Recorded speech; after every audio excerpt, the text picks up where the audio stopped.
কবরের চাপ থেকে কারা রেহাই পাবে? একটি বক্তব্যে শুনেছিলাম কবরের চাপ নাকি সবাইকেই দেওয়া হবে।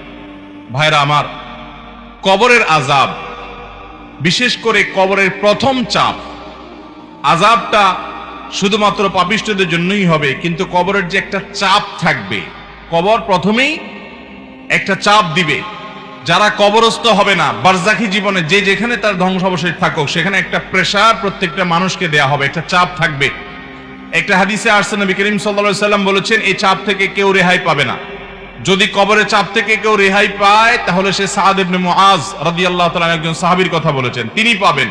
এছাড়া আর কেউ কবরের চাপ থেকে রেহাই পাবে না। তবে এটা আলমুল গায়েবের বিষয়, কেমন হবে সেটা একমাত্র আল্লাহ ভালো জানেন। এটা ঠিক, যারা ঈমানদার তাদের চাপটা হবে সহনীয়, যারা বেঈমান তাদের চাপটা হবে অসহনীয়। এই জন্যই কবরের এই জগৎটা সম্পর্কে সবচেয়ে বেশি ভয় পেতেন সাহাবায়ে কেরাম, এবং খুদ রাসূল আকরাম সাল্লাল্লাহু আলাইহি সাল্লাম সাবধান করতেন। তিনি বলেছেন, কবর হলো আউয়ালু মানাজিলিল আখিরাহ, আখিরাতের প্রথম ধাপ। যে ব্যক্তি এই ধাপে পার পেয়ে যাবে, তারপরে সব ধাপগুলো সহজ হবে ইনশাআল্লাহ। অতএব ভাইরা আমার, কবরের এই চাপ থেকে আসলেই কেউই রেহাই পাবে না। এমনকি মুসলমানদেরকেও, ইমানদারদেরকেও চাপটা দেওয়া হবে, তবে তাদেরটা কাফের এবং পাপিষ্ঠদের চাইতে ভিন্নতর হবে, সহজতর হবে, কিন্তু হবে।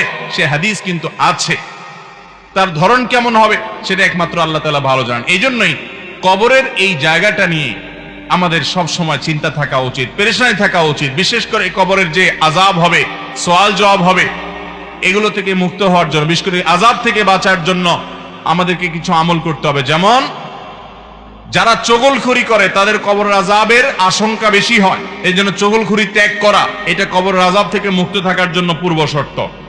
আরেকটা হলো পেশাব থেকে ভালো করে পরিচ্ছন্ন হওয়া, পবিত্র হওয়া, ঘর বাড়ি জামা কাপড় শরীর পেশাবে মাখামাখি না করা, যত সম্ভব পেশাব থেকে পরিচ্ছন্ন থাকা। কারণ নবী রাসূলুল্লাহ সাল্লাল্লাহু আলাইহি ওয়াসাল্লাম বলেছেন, ইস্তানজাহু মিনাল বাউল, তোমরা পেশাব থেকে পবিত্র হও ভালো করে।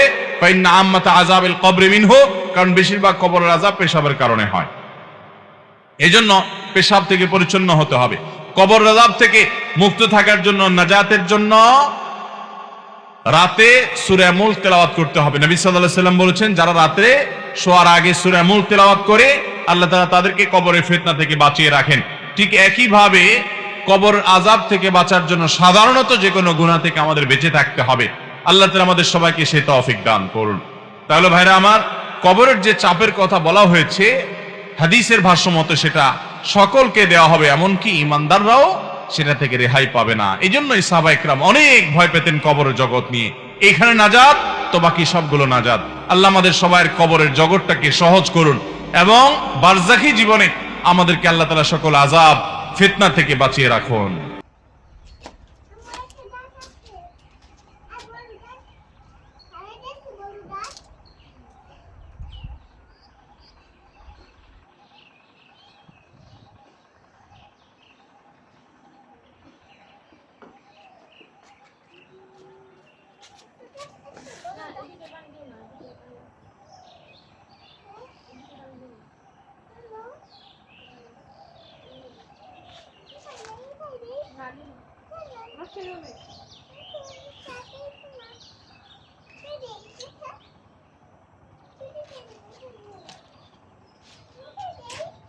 No.